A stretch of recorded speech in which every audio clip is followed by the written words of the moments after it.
Welcome to the Empire Builders Podcast, teaching business owners the not-so-secret techniques that took famous businesses from mom and pop to major brands. Stephen Semple is a marketing consultant, story collector, and storyteller. I'm Stephen's sidekick and business partner, Dave Young. Before we get into today's episode, a word from our sponsor, which is, well, it's us. But we're highlighting ads we've written and produced for our clients. So here's one of those. My name is Travis Crawford, and I think there's something funny about team building. Most companies gather everybody together once a week and say, all right, let's see how we're doing. And they rank people like it's the Olympics. Dave, you're number one, salesman of the week. Let's all hear it for Dave. And Dave gets a free lunch, a pat on the back, or a sticker. Then they talk about who came second and third and fourth until they hold up some poor guy's numbers and announce that he came last. Everybody at that meeting feels like a little bit of a failure, except one guy. And they call it team building. At Travis Crawford, we meet every Monday to talk about how we did last week and the best way to take care of this week. If somebody needs training, we make sure they get it.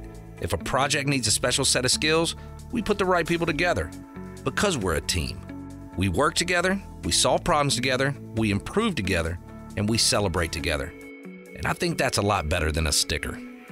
My name is Travis Crawford, and I think that makes a difference. Welcome back to the Empire Builders Podcast. Dave Young here with you alongside Stephen Semple. And today, Stephen, as we head into year 2 of the podcast,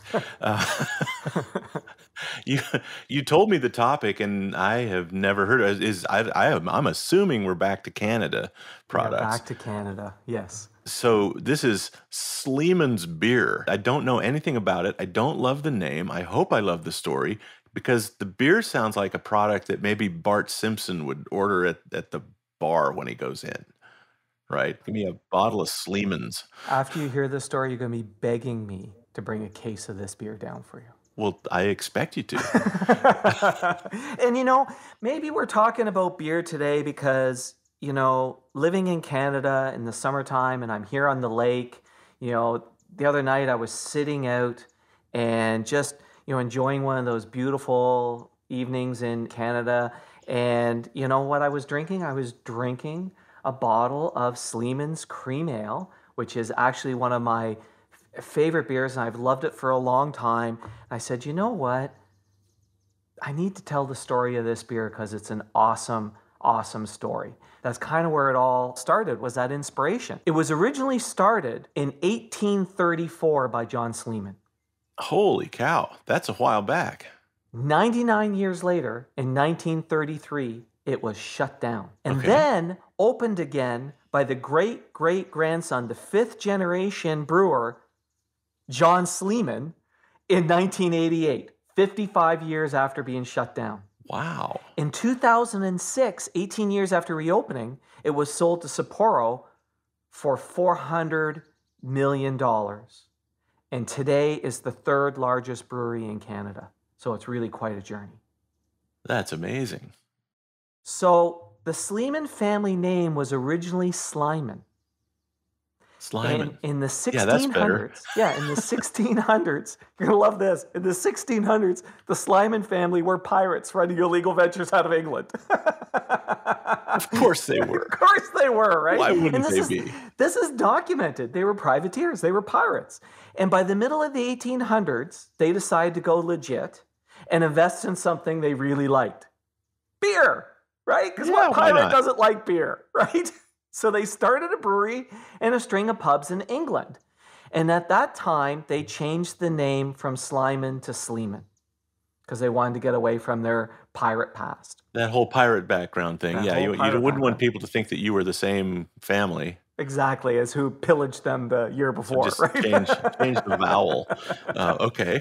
So in 1834, John Sleeman moves to Canada, and he arrives in St. Catharines from Cornwall, England, and he starts a brewery called Stamford Springs. And he operated this brewery for 20 years, quite successfully. But this was the time of the Industrial Revolution, and due to industrialization, the water in the St. Catharines area became heavily contaminated, and they couldn't make beer with it any longer, so they moved to Guelph. And that was a good move, and they're very, as I mentioned earlier, they're very successful for 99 years in the Guelph market. And they were also a big deal. In 1880, one of the family members, George Sleeman, became mayor of the area, right? So, and in 1889, his son, George Jr., became an apprentice, and he writes down all the beer recipes in a little recipe book. And this becomes really important later. So fast forward to 1921, and along comes Prohibition and a dude by the name of Al Capone. And it's rumored that Capone does business with the Sleemans. Okay. In 1933, the Canadian government shuts down the brewery for not paying taxes on the beer they bootlegged to the United States. Oh, no. So just like how Al Capone got brought down for tax evasion, the Sleemans family got dragged down with this as well. Remember how I said they were closed down for 55 years? Yeah. In addition, they were forbidden for brewing beer for 50 years. They can do that? They did in 1933. Wow. The family was embarrassed by this past, and this heritage was actually buried. And here's where it gets fun. John Sleeman, now this is now a John Sleeman, 5 generations removed from the original John Sleeman. Think about this. Yeah. So, who had no idea about the family heritage. He had no idea. He talks about this. No idea the family heritage. Moved to London, England, where he fell in love with English pubs. So he decided to return to Canada and bring this beer with him. So John Sleeman brings English beer to Canada 5 generations and 150 years after the original John came to Canada bringing beer from England, right? So in 1978, John opens his own British-style pub called the Major Oak, and then becomes a partner in the imported beer company where they import English beer. And it's super successful. He becomes a millionaire doing this business. Then one day, his Aunt Florian shares the family history with him. Oh my gosh. Remember George Jr.'s recipe book? Yeah. The aunt still has it. Oh, that's amazing. Isn't that amazing? So here's John, 31 years old. He has a successful beer business, and his aunt wants him to open the old business. And John really doesn't want to do it. Really? Yeah, so he says to Aunt Florian, first problem, the family no longer owns the name Sleeman's Brewery. Standard Brands owns it. So I can't open the business.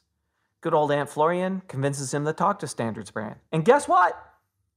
They agree to get it back to him. So he's got the name back. Okay. Says, okay, well, the next problem, you want me to really do this, John says to her, you want me to really follow the family heritage. I can't use the old logo because it was a beaver and a maple leaf, and Canadian Pacific Railway owns that. So there's no way they're going to let me do that. So John approaches them, and they said, great idea. They give him the trademark back. So reluctantly, John started the brewery. Because, he really got sucked into this whole heritage. The family heritage was that draw. And we know that that's a big pull. Like, look what happened with Uncle Nearest Distillery, where Fawn Weaver, back in episode 55, Fawn Weaver, who was not even a member of the family, as she discovered this heritage of Nearest Green distilling whiskey, said, man, we've just got to do this. When you get exposed to these heritage, it's a really strong pull. So John Sleeman decided to design a beer bottle. I'm holding it up here. And I noticed when you showed me this just before the show that there's no label on that bottle. It's a glass molded bottle. There's a label around the neck. It's got the logo embossed in the glass. Yep. Molded right in. And that's what they originally did. So he went back and he did that. And he went to the recipe book, flipped through the recipe book, and on page 64, he found cream ale. And he said, this is the one we're going to launch with. And the fun part is, how we talk about specifics are better than generalities? They had ads where they would literally talk about it was page 64 of the recipe book. They didn't just say, I found it in the recipe book. It was page 64 of the recipe book, right? Because it just made it so much more real. You can see YouTube videos interviewing him where he pulls out the recipe book and he still has the recipe book. And he really leveraged the family history in those ads. And what I'm going to do is I'm going to share a couple of those ads with you right now. Did he leverage the piracy and all of it? The whole thing. Al Capone, the piracy, the whole, the absolute whole 9 yards. Every bottle of Sleeman has a past. A dangerous past. Pirates! Pirates who changed their name from Slyman to Sleeman, took their ill-gotten treasure and invested in something they really liked, beer. It's a past some people think we should hide, but we won't, because it's true. Like the beer it brought, it's notoriously good. Every bottle of Sleeman has a past. A shady past. When Prohibition hit the U.S., opportunity knocked for Sleeman. They made a fortune smuggling beer into illicit joints. Off the beaten path and outside the law. It was a good racket. Except when it came to last call. It's a past we refuse to cover up. Because it's true. And like the beer it brought, it's notoriously good. So now that you've watched those ads, what do you think of them, Dave? They're fabulous. They spawned a slogan, notoriously good. Notoriously good. Isn't that just brilliant? To lean hard on that heritage, now that all of the quote-unquote embarrassed parties are gone, right? You don't have to worry about that. You're not the one that sold illicit beer during Prohibition. You're not the one that was a pirate. Well, we all want to be a little bit of a rebel. Other than Jerry Seinfeld, we all want to be pirates. Remember that Jerry Seinfeld? Yeah. We don't want to be a pirate, but the rest of us do want to be a pirate. Here's the really cool thing about it is they'd been gone long enough that nobody remembered them. Right. Even he didn't know about it until his aunt. If you don't lean into the family history in the ads, you have no position other than just one more startup beer brand with a weird name. The other part that I loved in it was they're telling this outrageous story, and he goes, and it's true, and it's true. I actually want to make sure that you know I'm not making this up. It's true. And this beer is notoriously good. So how do you not want to try this beer because of this association? And even the way he delivers it, he really owned it. Brilliant campaign. And, the thing I want people to realize when they look at this campaign, it seems so obvious. There's this amazing family history. Tell the story. It'll make great ads, right? But it is not that easy. We know, for example, they were a Wizard of Ads client until the business sold Gettle air conditioners. Absolutely, yeah. And they were around a long time. And before they approached Roy Williams to run ads for them, they worked with a lot of big name agencies. Mm-hmm. And there's a fabulous story that Roy uncovered and told. This is a story any agency could have told, but chose not to. Yeah. Right? We have a client, Mother's Brewery, and again, they worked before hiring us with one of the largest craft brewer agencies out there. And they have this incredible story where his mother loves coming and helping out at the brewery, and she hates beer. She can't understand why people drink the stuff. She'll literally, there's stories of her pouring beer in hand, people going, do you really like this? That's a great story to tell, right? Uh-huh. Mother's Brewery, and the mom doesn't like beer. People don't understand the power of things like that. And when we do an uncovery, right, where we sit down for a day or two with a business owner, I often get asked, well, what kinds of questions, what kind of things are you looking for? We've got our profit and loss, and here's what we sold last year, and here's the ads that we've run before. I'm like, I'm never looking for that stuff, right? It's sort of immaterial. What I'm looking for, we call it an unleveraged asset, and it's often a story like that. Yeah. So it's so important to just spend some time sitting at lunch and having a glass of wine or a bottle of Sleemans. Bottle of Sleemans. and hearing those stories. Yeah. Because what the business owner thinks is just, oh, well, that's just, that was just me holding a flashlight for Dad. That becomes the ad. The story. That becomes the unleveraged asset that you can turn into a fantastic ad campaign. Stay tuned. We're going to wrap up this story and tell you how to apply this lesson to your business right after this. 2 words: lead flow. If you want to grow your business, lead flow is, well, not everything, but it sure can feel that way. You feel the need? The need for leads. And then there's the gnawing questions that plague you whenever you try to boost lead flow. Are you targeting the right customer? Are you saying the right things? Are you advertising in the right places? Are you spending too much or too little? And the ever-present, how can I best use social media?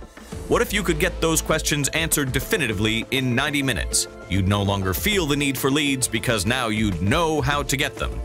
That's what Empire Builders is offering you right now for free and with a guarantee to boot.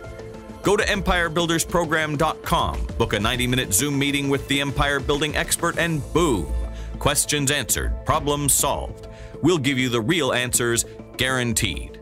Guaranteed. Yes, our famous no pitching and no bitching guarantee. First, we won't pitch you at all. Seriously.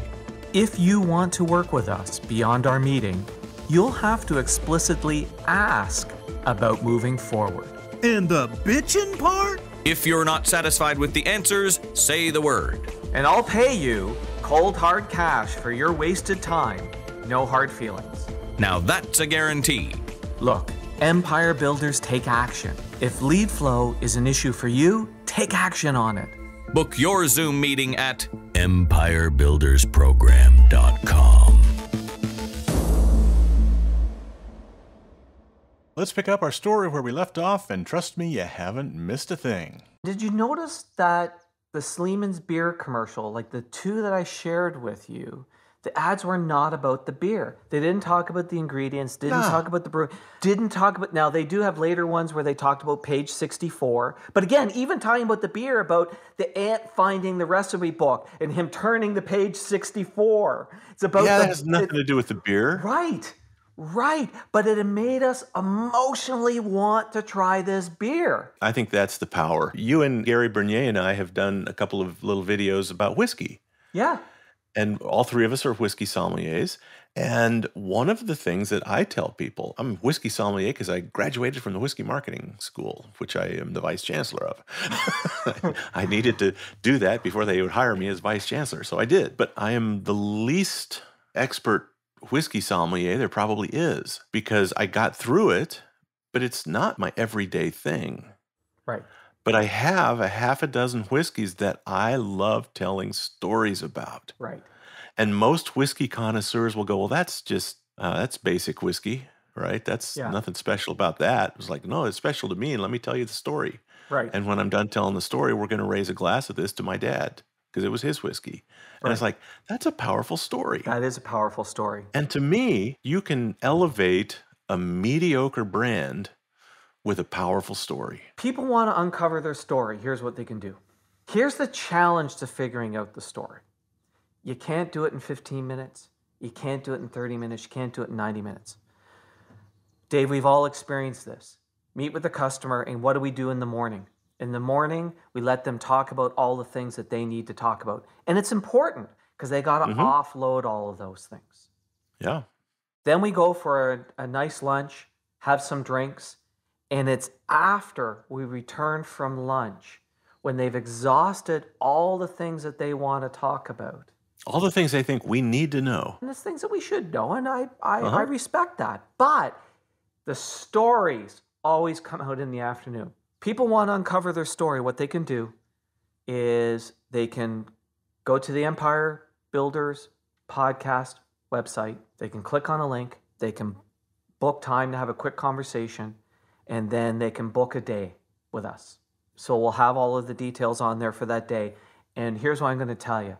When you spend a day with us, and the other guarantee, and you got 2 choices. You can come to Toronto and spend the day with me and a partner, or you can come down to Austin and spend a day with Dave and a partner. So the choice is yours. You can go either way, and you will have a story at the end of that day, because it takes a day. It takes a full day to find those stories. And any marketing agency, any advertising person who spends less than a day with you is not going to find the magic. David Ogilvy found the magic for the Rolls-Royce ad. Go back to listen to Rolls-Royce. Yeah. He found it at the end of the day as he was walking out of Rolls-Royce and had a chance conversation with a frickin' mechanic. It takes a day. I was doing an uncovery with a guy who owned a golf course. And it wasn't until the end of the day that we found out he built the golf course. I went, what do you mean built the golf? Oh, no, I've got pictures here of me moving the dirt around, operating the heavy equipment. I was like, are you freaking kidding me? You actually built this course? Like, built it. Goes, oh, yeah, I was out there every day. But he had worked with tons of people before, and no one ever told that story. As soon as we started telling that story, people believed this golf course was awesome, and this guy was dedicated to it being the best. Yeah. Right? So if you want to find your story, give us a call. We'll help you find that story. Because what I know is, as soon as you see the stories, it seems obvious. It was not obvious. Because how many times do we hear great stories in advertising? Rarely. How many businesses have great stories? All of them. And you know what? Those uncovery days, those one days, it's my favorite part of this job. Yeah, it's right. fabulous. Once we get into running the campaign and the day to day, month to month, it's like, nah, I wish we could go back and do another uncovery. So I got to share one last thing about John Sleeman before we sign off. Okay. John Sleeman, one of the things he talks about, his big weakness today is now cars. And his favorite is Ferrari, Maserati, and here's where I love him, and Porsche. Well, he got $400 million. He got $400 million. He whips around on the track these days with his Ferrari, Maserati, and Porsche. So I love the dude. I hope that he gave Aunt Florian a little taste of that $400 million. Yeah, that would be cool. Because, man, without her, he wouldn't have any of it. And look, she held on to all of this stuff. And look, at the 50-year mark, because they started 55 years after and they had to do all this stuff, I bet you was on the 50-year mark that she walked up to him and said, we can do this now. Let's do this. Yeah. Yeah. Because we can, we must. We can, we must. Anyway, right. Fun story. I thought you would enjoy it. And it's summertime. Let's all enjoy a Sleemans. Before we go, how do you now feel about the name Sleeman? I love it. Right? Yeah. What did I tell you Without at the any beginning? context, it's terrible. If you just threw it out as a possible name for a beer, people would go, ooh, I don't think so. Right. Now, if you met this guy and he wanted to call it anything but Sleemans, what would you say to him? He's an idiot. Right. Isn't that interesting? At the beginning, you're like, I hate the name. If we focus group the name, everybody go, hate the name. Now, you're like, oh yeah, you can't call it anything other than Sleemans. Yep. All right. Awesome. Thanks, David. Thank you, Stephen. Thanks for listening to the podcast. Please share us, subscribe on your favorite podcast app, and leave us a big, fat, juicy 5-star rating and review. And if you have any questions about this or any other podcast episode, email to questions@theempirebuilderspodcast.com.